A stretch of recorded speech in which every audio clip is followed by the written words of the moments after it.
Boa noite a todos. Muito obrigado aqui pelo pessoal do Sinusp pelo convite e a vocês todos para estarem aqui depois de ver esse filme bem pesado, ainda me escutar aqui um pouco mais, né. Então, meu nome é Felipe Furtado, eu sou crítico de cinema, já editei a Cinética, hoje em dia edito uma revista chamada Abismo e tenho um blog que é o Anotações de um Cinéfilo. Eu gosto muito do William Friedkin, né, então quando a Clara me convidou, eu achei muito legal aqui ver no debate, né. Eu não sei se todo mundo aqui sabe, né, mas o William Friedkin, o diretor do filme, faleceu começo do mês, né, tem algumas semanas, né. É assim, eu vou falar um pouquinho do filme e do Friedkin, então, eu vou começar assim, né, esse filme, né, é o filme que ele fez logo depois dele fazer O Exorcista. O Exorcista tinha sido um dos maiores sucessos da década de 70, né. Então, naquele momento, ele estava naquele cenário onde os donos de estúdio estavam dispostos a bancar qualquer coisa pra ele, né. Ele falou assim: "Não, o que eu quero fazer é um remake do Salário do Medo", que é um filme do Henry Joyce Clouseau que passou, aqui à tarde. Eu imagino que deve ter tido alguém, tem que ter algumas pessoas aqui que devem ter assistido o filme mais cedo. Ele vai: "É um dos meus filmes favoritos, eu quero muito fazer esse remake, eu acho que eu posso pegar essa situação básica e explorar ela de outra maneira", porque pra quem viu os 2 filmes, eles têm basicamente o mesmo ponto de partida, né. Você tá num país latino-americano não identificado e 4 caras têm que conduzir 2 caminhões, por essa estrada perigosa, assim. Tem alguns outros, o Friedkin e o Alan Green, que é o roteirista do filme, que escreveu também O Meu Ódio Será Sua Herança, eles reaproveitam uma situação ou outra do filme, a forma como explode o caminhão é parecida, a morte do Francisco Rabal é bem parecido como o Charles Vanel morre no outro filme, então tem algumas coisas assim, mas boa parte do filme não segue o livro original e nem os personagens são completamente diferentes, várias das situações também, né. Mas ele meio que fala assim: "Não, vou fazer isso e eu quero fazer isso de uma forma", ele meio que fala assim: "Vou fazer isso da forma mais grandiosa possível". O filme ele teve a ideia de que ele ia abrir o filme mostrando cada um dos caras no seu país, o que os estúdios reclamaram, assim, a produção foi tão cara, pra vocês terem uma ideia, que o filme é uma coprodução da Universal com a Paramount, porque nenhuma delas queriam bancar o filme. Pra vocês terem uma ideia do tamanho e da loucura da produção, contar uma história aqui, né, a cena da ponte. Eu acho que talvez seja a cena mais impressionante do filme, a forma como ela foi feita. O filme foi rodado na República Dominicana, majoritariamente, né, quase toda a parte da estrada foi feita na República Dominicana. E assim, a filmagem, ela se arrastou por meses, ela se arrastou por tantos meses que supostamente o diretor de produção pediu as contas no meio da filmagem, porque chegou no Friedkin e falou: "Olha, minha esposa acabou de me dar um ultimato, tem que voltar pra Los Angeles agora, porque ela disse que eu não vou encontrar ela em casa se eu não voltar agora". Então assim, precisaria quão longo foi se arrastando o processo de filmagem, né. Enquanto eles estavam fazendo isso, eles acharam um rio, vamos construir uma ponte, eles construíram a ponte. Essa ponte custou 3 meses para ser construída. O orçamento total da cena estava previsto em $1.000.000. Tem muitos filmes, feitos nos Estados Unidos no final dos anos 70 que custavam menos de $1.000.000, que parecem super bem produzidos, então tudo isso foi feito. Na hora que eles chegaram para rodar a cena, eles descobriram que eles não conseguiam filmar no rio que eles haviam construído a ponte. Se depois de tudo isso, 3 meses de trabalho de engenharia para preparar uma ponte caindo aos pedaços para você fazer a cena. Aí eu fui falei: "Não, a gente precisa dessa cena de qualquer jeito. Eu não consigo imaginar o meu filme sem essa cena". Aí ele brigou com o estúdio queria que ele fizesse alguma coisa, mas não, precisamos fazer isso. Aí como eles ainda tinham que rodar a introdução do Francisco Rabal no México, eles mandaram os scouts que acharam um rio no México onde podiam construir a ponte, desmontaram a ponte que eles haviam construído, levaram essa ponte da República Dominicana para o México, filmaram a cena do Rabal, pararam a produção por um mês. Pra quem já trabalhou alguma coisa de cinema, assim, a ideia de você parar uma produção desse tamanho por um mês é uma outra fortuna que você tá gastando. Para os caras reconstruírem a ponte e finalmente, depois de tudo isso, ele poder rodar a bendita cena dos caras atravessando a ponte, que custou mais 30 dias de filmagem. Assim, aparentemente eles perderam 7 caminhões filmando aquela cena. Ele fala assim: ainda na autobiografia ele fala: "Ainda bem que todos os, dublês estavam muito bem protegidos, porque os caminhões seguiam caindo da ponte no rio, e os dublês tinham que ser resgatados, assim, né. Mas assim, foi só esse, assim, então assim, eu acho essa história muito boa, porque dá uma ideia da loucura que foi a produção do filme, né, assim, o tamanho, assim, aquela coisa, pra você fazer um filme desse, você tem que ter uma combinação, né, de alguém muito maluco, com muito poder e gente disposta a jogar dinheiro na mão do cara, né, porque, assim, é realmente algo que é completamente fora da realidade de basicamente qualquer filme normal. Então, assim, a história da Sessão da Ponte, que como o rapaz ali mencionou, assim, valeu a pena, assim, é incrível a cena, assim, né. Como você vê ela, assim, você fala assim: "Nossa, que impressionante", mas, assim, foi essa, odisseia de mais de 6 meses pra você conseguir fazer aquilo acontecer. Um Dava de fazer uns 2 longas-metragens provavelmente, de boa aparência com o dinheiro que ele gastou pra fazer aqueles minutos. E assim, falando da ponte, assim, eu acho muito interessante como que o filme é muito bem construído, né, de uma parte pra outra, porque você chega na ponte, aí você tem lá o Roy Scheider, e o Rabaul atravessando a ponte e fala assim: "Nossa, impressionante". Aí você descobre, não, aquilo foi só a introdução, né, da cena. Agora vocês vão ver a parte realmente impressionante, que é quando você faz a segunda vez, porque na hora que você vê os caras indo fazer a segunda vez, lembro que a primeira vez que eu vi esse filme, isso deve ter o quê lá, 2007, por aí, 2006, algo do gênero. Lembro que a primeira vez que eu vi o filme, eu falei assim: "Ah, vai mostrar de novo? Pra que vai mostrar de novo, né?". Aí você vê e fala assim: "Ah não, aquilo era só pra você ter uma noção do quão difícil era, agora você vai ver realmente a cena". E assim, eu acho que o filme todo, ele é muito pensado nessas maneiras, né, da mesma forma, quando você chega na cena da árvore, entre todas as coisas da cena da árvore, ela serve pra te lembrar exatamente do efeito que vai ser se uma daquelas caixas explodirem, né. Aí, imediatamente após isso, você vê o efeito novamente. Você termina a cena da árvore com os caras chegando ali no entorno, né, e olhando, né, aquela destruição, fala assim: "Deu certo", você vê aquele misto, né, deu certo, mas ao mesmo tempo, você tem aquela impressão: "Não é possível que isso realmente faz tudo isso", né, aquela cratera, né, aberta. E o filme, eu acho que ele tudo é muito construído nessa maneira, né, uma situação leva a outra. Ele não é um filme com uma dramaturgia muito elaborada, propriamente dita, né, mas ele tem uma lógica de um evento ao outro, que eu acho que é muito clara e muito precisa, né. Já partindo do começo, né, aquela ideia de abrir o filme com as introduções dos 4 personagens, e a forma como o filme que te leva essa ideia, essas pessoas, elas meio que vão ser carregadas até ali, até aquela aventura altamente perigosa, né. Eu acho que é uma coisa muito típica do cinema do William Friedkin, a forma como ele constrói esses personagens, as escolhas que ele faz, né, porque ele pega e tipo, um é um assaltante, o outro é um terrorista, o outro é um assassino e o outro é um banqueiro corrupto, pior de todos. Assim, então assim, a lógica meio que é essa, né. E então assim, em vez de você fazer um filme a partir do princípio que você tinha do filme original lá, O Salário do Medo, já tá no nome, né, de certa forma é uma história de 4 caras que estão fazendo algo muito perigoso por dinheiro, porque eles precisam daquilo.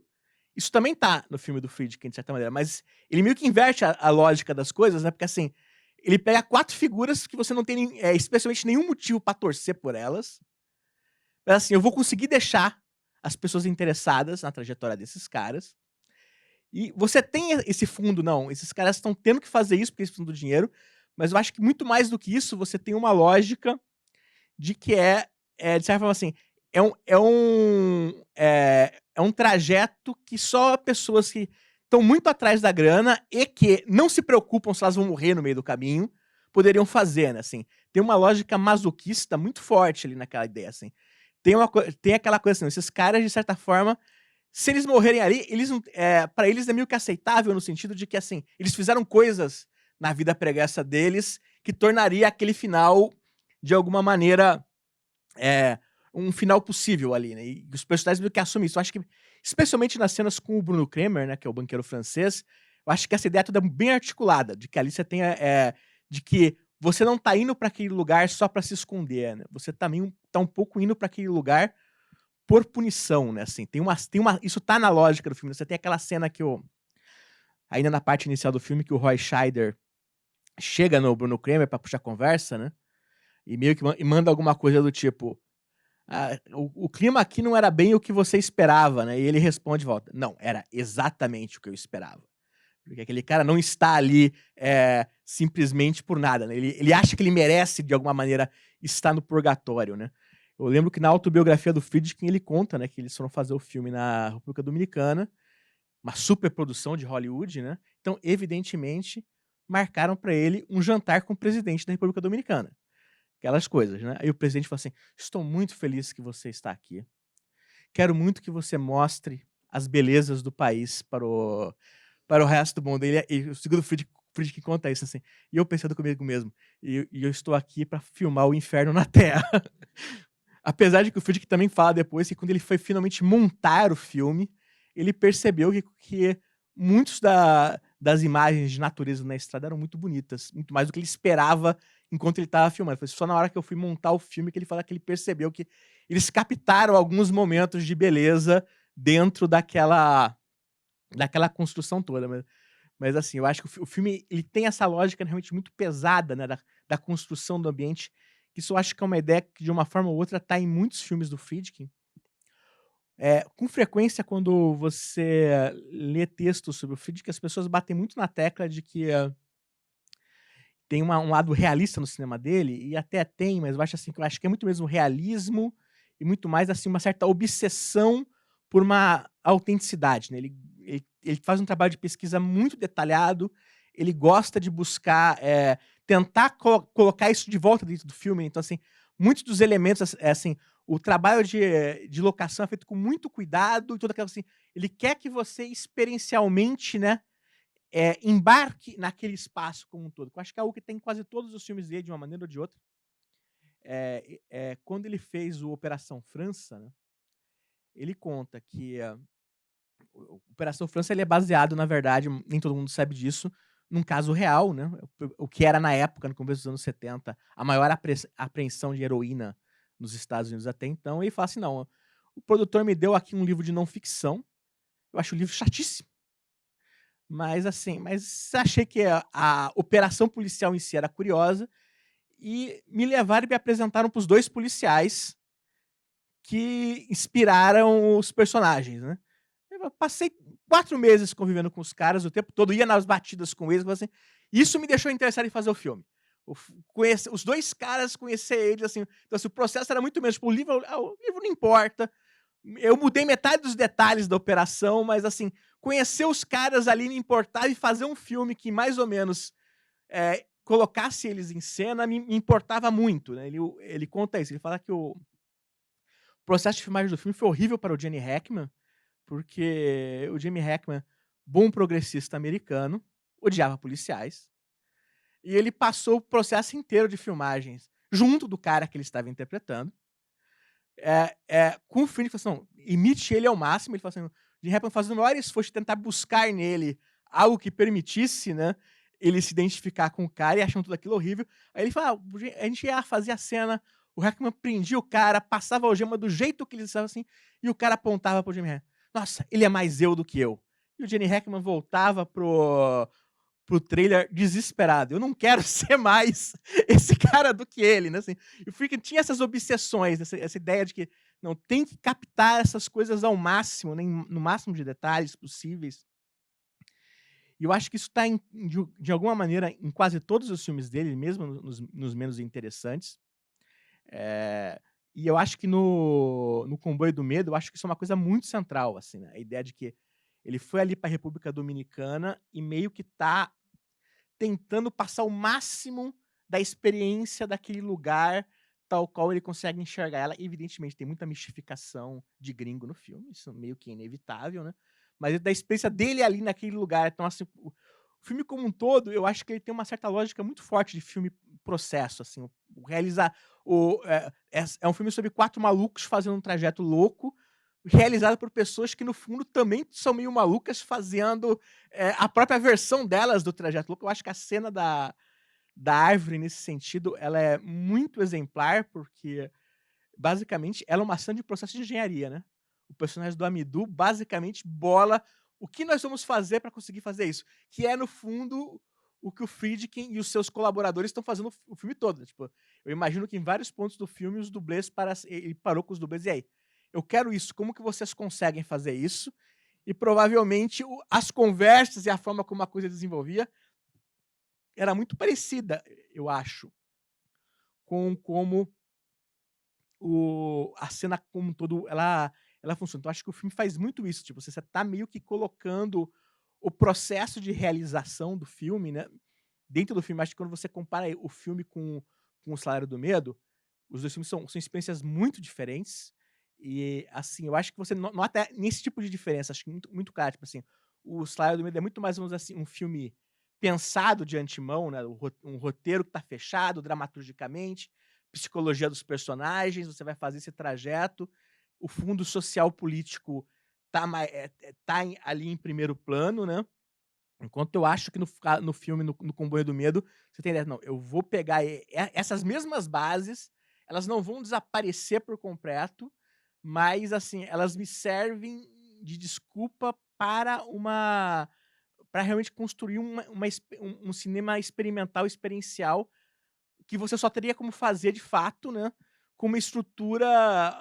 realmente de grande indústria, né, porque eu acho que muito do que me interessa nos melhores filmes do William Friedkin é um pouco isso, ele tem, um gosto pela abstração, por um certo experimentalismo, eh, só que ele faz isso sempre dentro de uma lógica de produção muito grande, né, tipo assim, a maior parte dos realizadores que teriam, digamos, o mesmo gosto pelo tipo de abstração que você tem na cena da ponte, nunca vão ter, sei lá, 1/100º dos recursos que no final dos anos 70 o William Friedkin tinha nas mãos para fazer aquilo, né. Então eu acho que mais do que qualquer um dos outros filmes dele, eu acho que essa combinação, né, de um gosto por tentar buscar certa experimentação dentro da grande indústria, eu acho que ela realmente tá nesse ponto de equilíbrio máximo, muito também justamente por essa questão extra fílmica que ele estava no topo do mundo, né, é o momento da carreira dele onde ele realmente,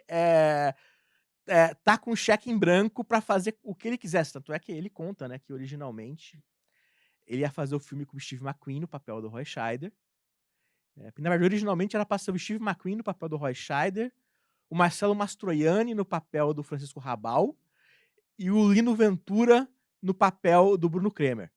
Mas aí, como tinha a coisa toda que ele ia ter que rodar pelo menos 3 meses, geralmente ele ia fazer o filme no Equador, depois ele mudou para a República Dominicana, né. Como ele ia fazer pelo menos 3 meses, né, eh no exterior, os atores começaram a ficar com o pé atrás, o Steve McQueen exigiu que: "Olha, a única forma de eu topar fazer esse filme, você tem que arranjar alguma coisa pra Ally McGraw fazer no set, porque eu não vou deixar minha esposa em Los Angeles por 4 meses, enquanto eu vou aqui na selva."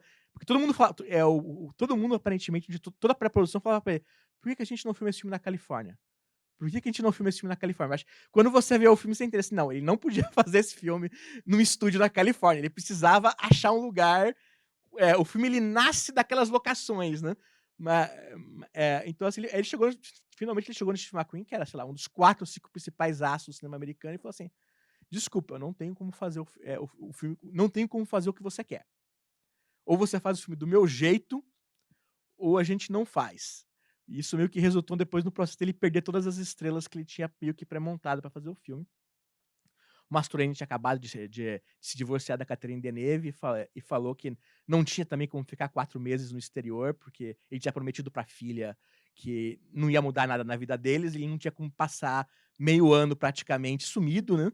E o Lino Ventura bateu na tecla de que, ele podia ser o segundo nos créditos para o Steve McQueen, ele aceitava, mas para o Roy Scheider não. Então ele falou assim: "Fui perdendo todos os meus atores, só o Amidou que estava no filme desde o princípio que continuou." Então assim, e hoje em dia ele fala assim: "Não, eu provavelmente deveria ter arranjado alguma coisa pra Ally McGraw fazer no Equador e fazer o filme com o Steve McQueen, porque o filme certamente teria feito mais sucesso com ele." Mas assim, então assim, pensa aquela coisa, ele tinha tanto poder na época que ele disse não para o Steve McQueen. Quase ninguém em Hollywood faria isso. Não, eu tinha certeza que eu, por si só, seria capaz de fazer um filme que as pessoas iam querer ver. E, no final das contas, o filme, na verdade, foi um fracasso imenso na época, assim. Foi realmente uma das piores, assim, foi realmente um dos maiores fracassos do cinema americano no final dos anos 70, custou uma fortuna. E ele foi lançado algumas semanas depois do Guerra nas Estrelas. E o que aconteceu é, os cinemas estrearam o filme, ninguém foi ver, e os cinemas começaram a tirar o filme de cartaz e colocar o Guerra nas Estrelas de volta nas salas, assim, não, não. Esse filme as pessoas querem ver, o filme do Friedkin que ninguém quer ver. Então, esse filme meio que entrou e saiu de cartaz muito rapidamente e recebeu críticas bem ruins na época, nos Estados Unidos, bem melhores na Europa. Mas assim, ele só foi. Quando eu vi esse filme pela primeira vez, no começo dos anos 2000 ali, ele ainda não tinha uma reputação muito boa, assim, era muito rara. Era um cult bem pequeno, né? E aí, 10 anos atrás, mais ou menos, eles fizeram a restauração, no qual essa cópia aqui é baseada. E o filme foi exibido no Festival de Veneza e foi quando realmente, finalmente, o filme passou a ser tratado de forma mais reconhecida, né, como um grande filme, né? Então, assim, foi um processo bem. O próprio Friedkin fala que tudo que ele ganhou com o Exorcista, ele perdeu com o Comboio do Medo. Assim, que ele nunca mais teve o mesmo tipo de recurso, o mesmo tipo de liberdade. Assim, o filme geralmente está ali no. Grandes fracassos do final dos anos 70 da nova Hollywood, né, ali, New York, New York, do Scorsese, o Portal do Paraíso do Chibnall, grandes fracassos na Hollywood que meio que convenceram a turma do dinheiro, né, de que não valia a pena deixar esses jovens malucos fazerem o que eles quisessem, independente de quanto sucesso o filme anterior do cara tivesse feito, né. Eu tinha falado da questão do filme Processo, né, uma curiosidade aqui que eu me lembrei agora, o filme é coproduzido pela Paramount, né. A Paramount nos anos 70, ela pertencia à Gulf Western, que era, uma empresa que trabalhava sobretudo no ramo do petróleo e de exploração de importação e exportação. Então, basicamente, era uma empresa que vivia de em países de terceiro mundo tirar recursos dos países e levar para, levar para a Europa e Estados Unidos, né. Então, assim, de certa forma, o filme está sendo feito para basicamente as pessoas que provavelmente seriam donas da empresa lá que contrata os caras. Eu acho isso uma curiosidade, realmente, assim. Inclusive, o filme foi rodado na República Dominicana e não no Equador, que era a ideia original, porque o cara lá o dono da Gulf Western na época, ele comprou a Paramount porque ele gostava de brincar de dono de estúdio, né, aquela coisa, o milionário gosta de cinema e resolveu que ia ter um hobby, comprou um estúdio de Hollywood. E ele falou assim: "Não, se vocês querem fazer o filme, por que vocês não fazem lá na República Dominicana? Eu sou dono de metade do país". Então, assim, pra vocês ter o contexto sociopolítico em todas as direções que vocês quiserem da realização do filme, de exploração dos locais, e assim, desse realmente universo que basicamente é um filme que, tipo assim, provavelmente a empresa equivalente à empresa do filme seria de propriedade do mesmo cara que era dono do filme, assim. Então, acho essas coisas, assim, realmente aquele universo, né, improvável que a gente consegue, às vezes, encontrar nas coisas. Uma última curiosidade sobre o filme, que eu gosto muito da trilha sonora do Tangerine Dream no filme, acho que ela tem impacto muito forte, e uma coisa que a maior parte das pessoas não sabem o Tangerine Dream não compôs a trilha sonora a partir das imagens do filme. O Friedkin mandou para eles o roteiro, e os caras compuseram 2 horas de música a partir do roteiro do filme, e depois, na hora de montar, ele escolheu os trechos que ele achava que se encaixava nas imagens. Então, não são assim, não é uma música que foi criada a partir das imagens, ela foi criada a partir da ideia que eles tinham do que deveria ser o filme do Friedkin a partir daquele texto. O título em inglês é o seguinte, eh, as pessoas não percebem muito, mas um dos caminhões se chama Sorcerer. Um caminhão se chama Lázaro e o outro caminhão se chama Sorcerer. Quando o Friedkin estava fazendo pesquisa, ele descobriu que esses caminhões que eram usados para esse tipo de transporte quase sempre tinham nomes que os caminhoneiros davam. Ele falou assim: "Não vou dar", então os caminhões vão ter nome. Aí ele resolveu que nome que ele podia dar, ele resolveu que queria nomes que tinham um certo peso E aí ele teve a ideia de que Sorcerer seria um nome bom, porque as pessoas iam pensar no Exorcista e ia ser uma boa. Segundo ele fala, ele mesmo admite, foi uma péssima ideia. Porque as pessoas liam o nome Sorcerer e não tinham nenhuma ideia do que era o filme. Assim, não tem nada no filme. Cadê que feiticeiro? O que existe aqui? Né? Mas ele achava ia ser uma boa conexão com o Exorcista, chamar o filme de Sorcerer. Mas assim, são os dois caminhões. Um chama Lázaro e o outro chama Sorcerer. Daí que vem o nome.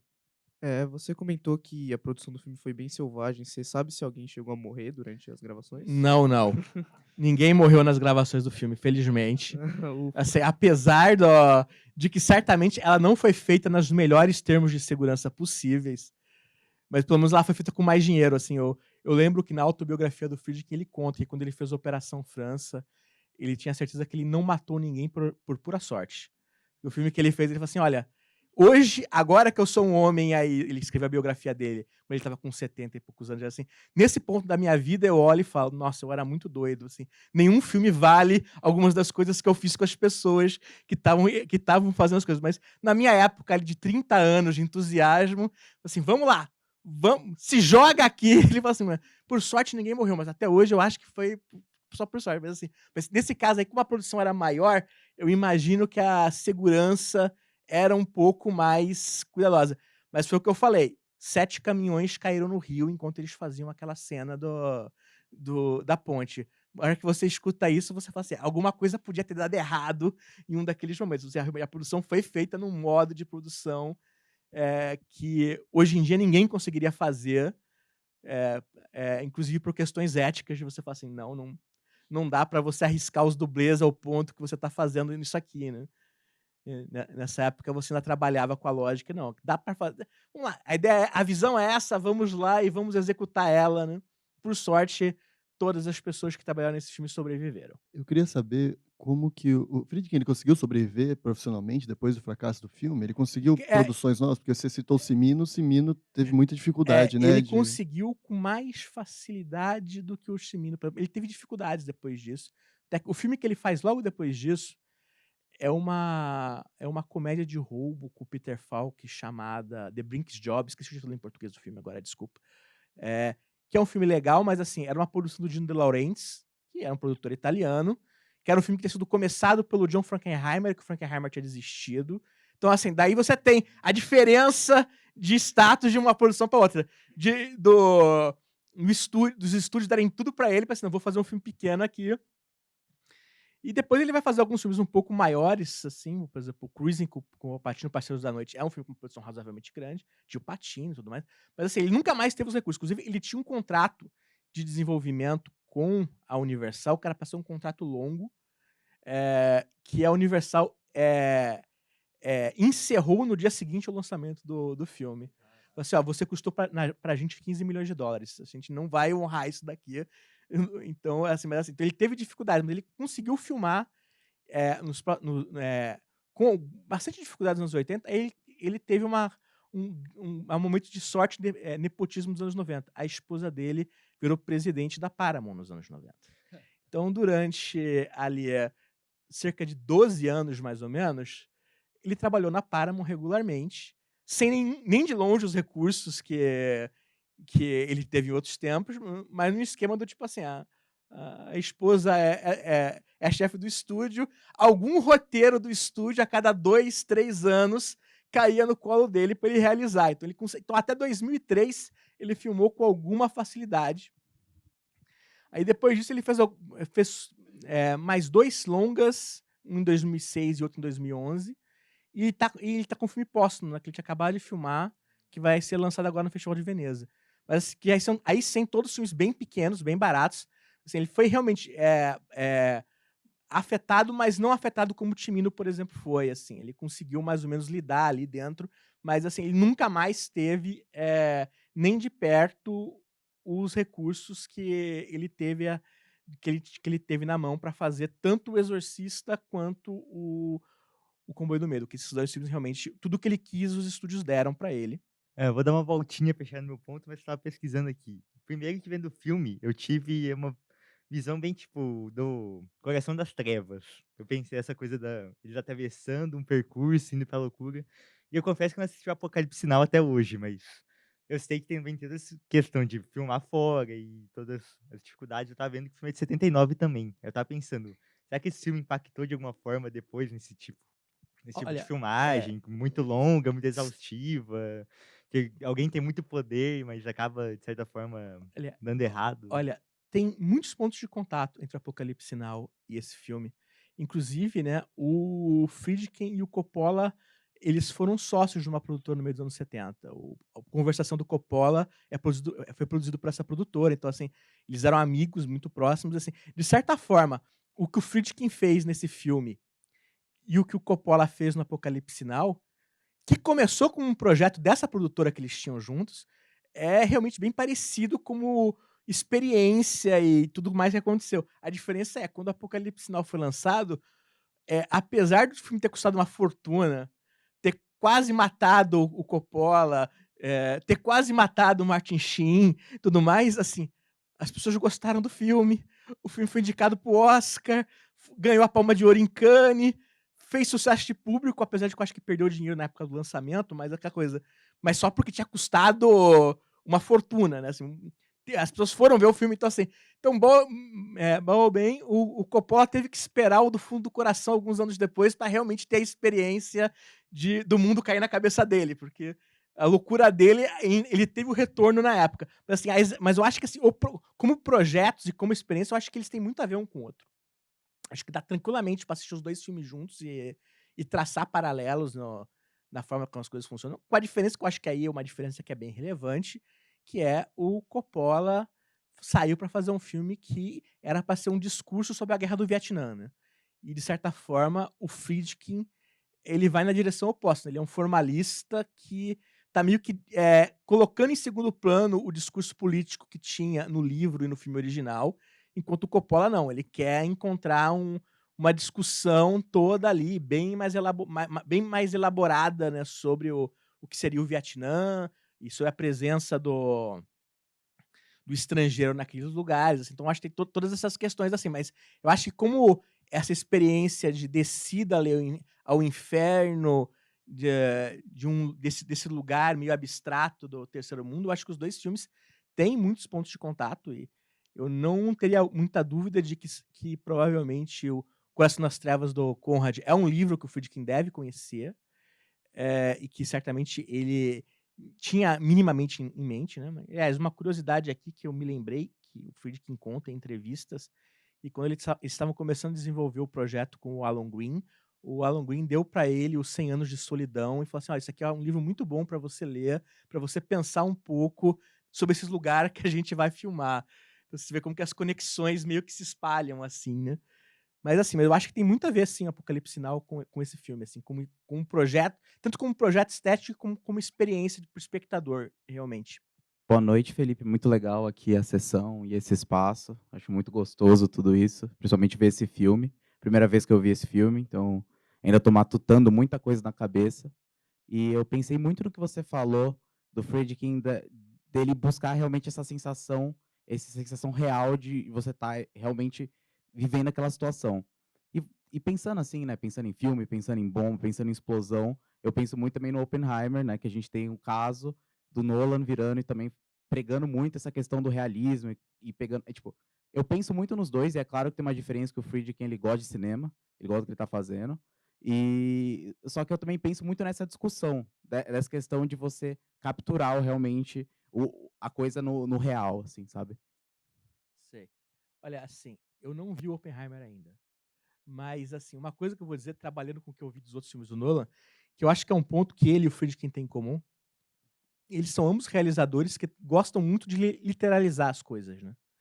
Eles gostam da coisa da experiência e gostam realmente de, vamos dizer assim, colocar na tela certas coisas de forma muito literal, né? Como parte do projeto. Então, acho que isso tem um certo ponto de contato, sim.